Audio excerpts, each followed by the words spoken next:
ค่ะกราบสวัสดีFCทั้งช่องของสงกรานต์นะคะมื้อนี้จะพามาตามแนวทางปูว่าปีตำลาวในงวดประจำวันที่27 กรกฎาคม 69นะคะศุกร์สุดสัปดาห์ที่ผ่านมา24 กรกฎาคมตำลาวปูเข่าตะเลขวิ่งเด้อค่ะพี่น้องเพิ่นให้6กับ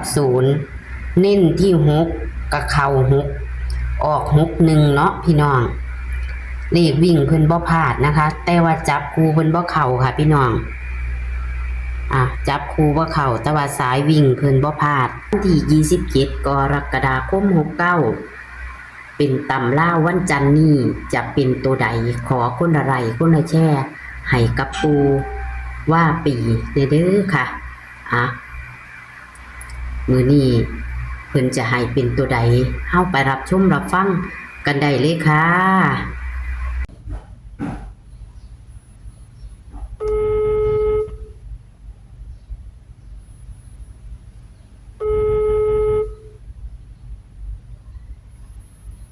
ไปยิงจุ้ยฮัลโหล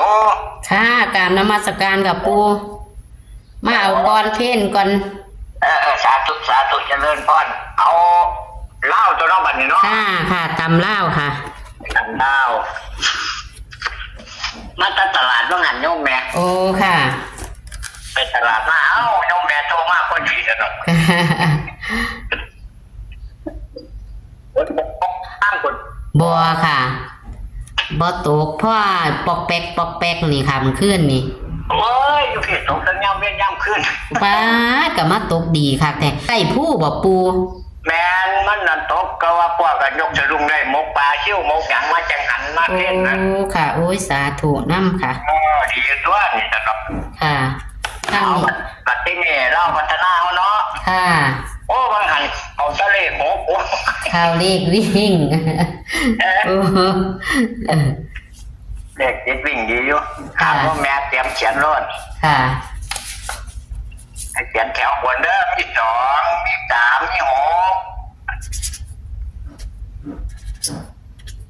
2 3 6แถวที่2มี7มี0 7 0 1 4เลข4อยู่ใต้เลข0ในย่อมแม่เด้อ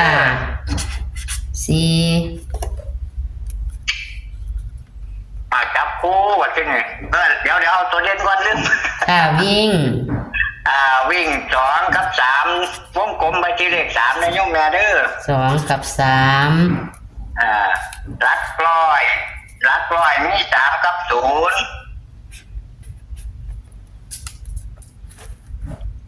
ค่ะจับคู่ว่าที่นี่จับคู่2ตัวก่อนนะเดี๋ยวปูลักร้อย3กับ0ว่าติแม่นย่อมแม่เขียนซ่าจักหน่อยค่ะบ่ไปไหนป่านี้จับคู่มี30 32แล้วก็36 70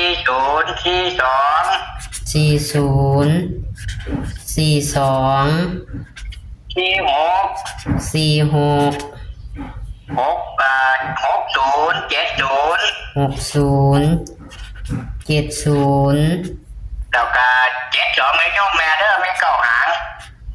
72แม่นเลข3ตัวบัดนี้เลข3ตัวนี่มันมีอยู่5จุดเนาะย่อมแม่เนาะค่ะ370ย่อมแม่046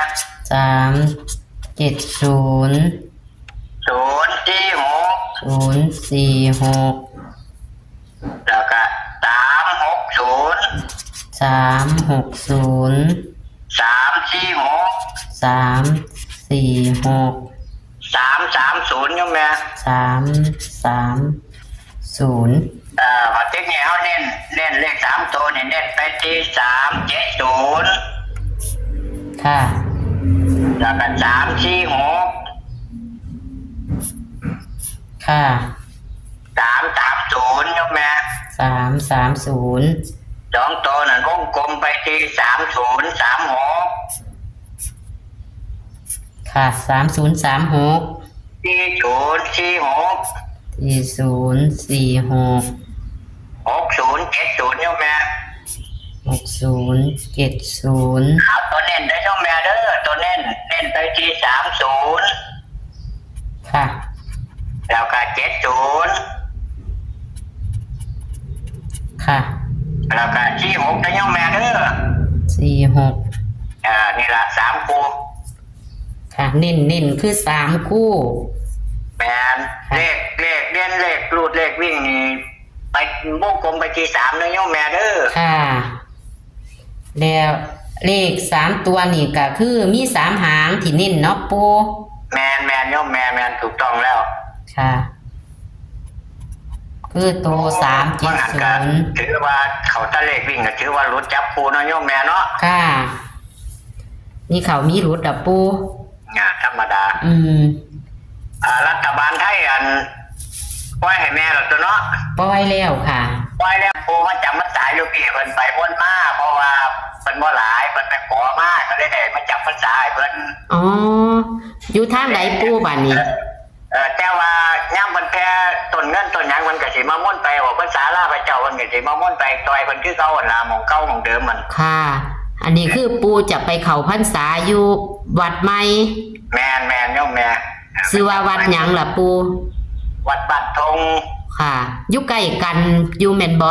ก็บ่ห่างกันปานใดดอกโยมแม่ก็ไปได้มาได้อยู่ค่ะพระเถรภูมิดีได้ให้ฝันแล้วติ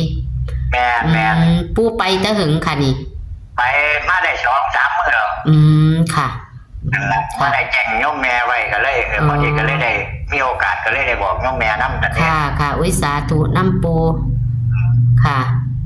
เป็นใจใดกับมือแรงกับไอเอฟซีเขามาเบิ่งกับปังเด้อว่างั้นก็ถือว่ารถบัดจันทร์นี่สิบ่รู้ดอกว่ามันเฮ็ดคักอยู่หมดค่ะ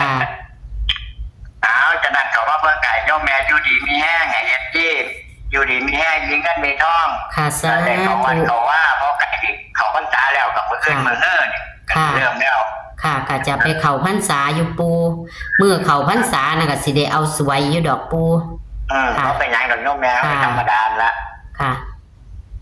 ไอ้ที่อยู่ดีมีแห้งเด้อเขาพัฒนาให้มีเงินมีทองให้อยู่เย็นเป็นสุขพวกเจ็บจะได้พวกไก่ใหญ่มีสาธุสิ่งใดขอให้ได้สิ่งนั้นสมดังมโนรถปรากฏได้เมื่อพ้นทุกจน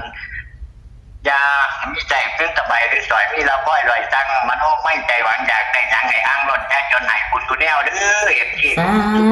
ธุสาธุขอเจริญพรสาธุกราบนมัสการค่ะปูเจริญพรสาธุปูกะอวยพรให้ดีค่ะพี่น้องปูกะอยากให้ได้เงินได้ทองใส่เนาะอยากให้มีเงินมีทองใส่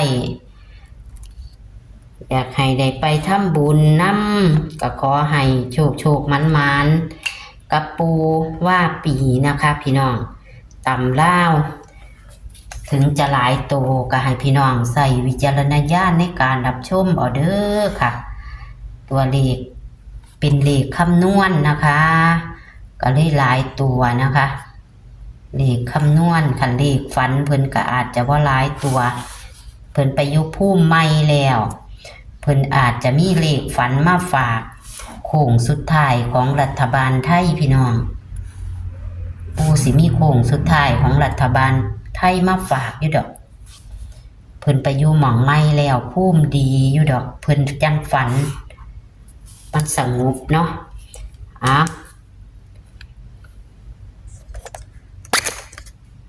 เขาตะเลขวิ่งเนาะพี่น้องเนาะวันที่24นะเขาตะเลขวิ่ง6กับ0เขาตัวนิ่นเพิ่นอยู่พี่น้องมา6 1เนาะเขาตัวนิ่นเพิ่นอยู่ถือว่าบ่พลาดเลขวิ่งนะคะมื้อนี้นะคะ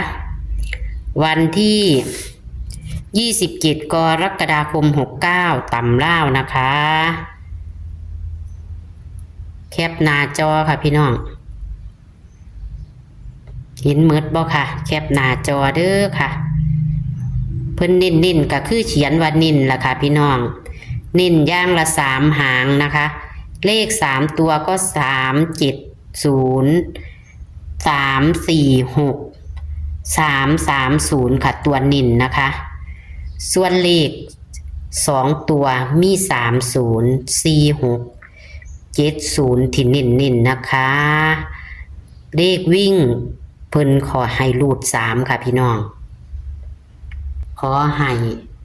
เฮงๆปังๆมื้อแรงรับพรน้ำปูแล้วขอให้ได้นะคะ สมใจปรารถนาคือ